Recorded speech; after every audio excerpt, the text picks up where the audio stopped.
Educare zone private প্রোগ্রামের আরেকটি ভিডিওতে সবাইকে স্বাগতম। আজ আমরা দেখব মুখে মুখে বর্গমূল বের করার টেকনিক। আমি কয়েকটি উদাহরণ এখানে দিয়ে রাখছি। দেখো, আমরা যদি কেউ রুট ওভার অফ 16 দেখি তাহলে আমরা 4 বলতে পারি। রুট ওভার অফ 25 দেখলে আমরা 5 বলতে পারি। রুট ওভার অফ 36 দেখলে আমরা 6 বলতে পারি। রুট ওভার অফ 49 দেখলে আমরা 7 বলতে পারি, কারণ এগুলো হচ্ছে পূর্ণবর্গ সংখ্যা। পূর্ণবর্গ সংখ্যার উপর রুট থাকলে তাহলে আমরা এগুলো সহজে বের করতে পারি। কিন্তু যদি রুট ওভার অফ 20 থাকে তাহলে আমরা কিভাবে বের করব? সহজ টেকনিক। সেটা হচ্ছে, এই যে রুটের ভিতরে যেই সংখ্যাটা আছে এই সংখ্যার আগের পূর্ণবর্গ সংখ্যা কত সেটা বিবেচনা করতে হবে। এখানে যেহেতু আছে 20, এর আগের পূর্ণবর্গ সংখ্যা হচ্ছে 16, তাহলে 16-র জন্য বর্গমূল কত? 4। 4 নিলাম, নিয়ে দশমিক দিলাম। এবার এই যে 16 আমি বিবেচনা করছি, এই 16 আর 4-এর মধ্যে পার্থক্য কত? 4। 16 আর 20-এর মধ্যে পার্থক্য হচ্ছে 4, এই 4 এখানে লিখলাম। তাহলে এই যে ভাগচিহ্ন দিলাম, দেওয়ার পর এই 4-এর দ্বিগুণ 8, আর উপরে এই যে এইটা এবং পূর্ণবর্গ সংখ্যা এর আগে যেটা ছিল তার মধ্যে পার্থক্য ছিল 4। এখন এই 4 এবং 8 যদি আমি বিবেচনা করি তাহলে দেখা যাচ্ছে 4 ছোট হয়ে যায়, এই জন্য 4-এর পাশে আমি একটা শূন্য নিলাম। নেয়ার পর 8 দিয়ে 40-কে ভাগ করলে হয় 5, তাহলে উত্তর আসছে 4.5। দেখি রুট 23-এর ক্ষেত্রে।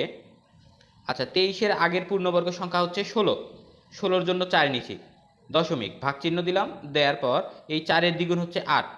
আচ্ছা, আমি এটাকে 16 বিবেচনা করছি। 16 থেকে 23 করতে আমার প্রয়োজন হচ্ছে 7, 7 নিলাম। 8-এর থেকে 7 ছোট, এই জন্য আমি একটা শূন্য নিয়ে নিলাম। 8-এর থেকে 7 ছোট হওয়ার কারণে আমি একটা শূন্য নিলাম। এই যে 8 দিয়ে এখন আমি যদি 70-কে ভাগ করি তাহলে 8 8-এ হয় 64, 8 নং হয় 72। হয় সমান নিতে হবে, না হয় ছোট নিতে হবে, বড় নেওয়া যাবে না। তার মানে আমি 8 নং 72 নিতে পারি না, আমি 8 8-এ 64 এটা নিতে পারি, সেহেতু 8 লিখলাম, 4.8। রুট 40 যদি আমি দেখি তাহলে 40-এর আগের পূর্ণবর্গ সংখ্যা কত? 36, 36-এর জন্য 6, পয়েন্ট, 6-এর দ্বিগুণ 12, ভাগচিহ্ন দিয়ে 6-এর দ্বিগুণ 12।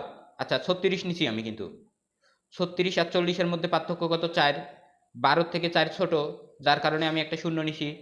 তাহলে এই যে 12 দিয়ে 40-কে যদি আমি ভাগ করি, 3 12 হয় 36, 4 12 হয় 48, আমি তো 48-কে নিব না, তার মানে আমি 4 নিব না।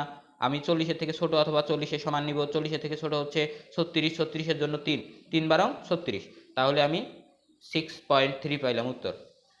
রুট 30-এর জন্য যদি আমি দেখি তাহলে কি হবে?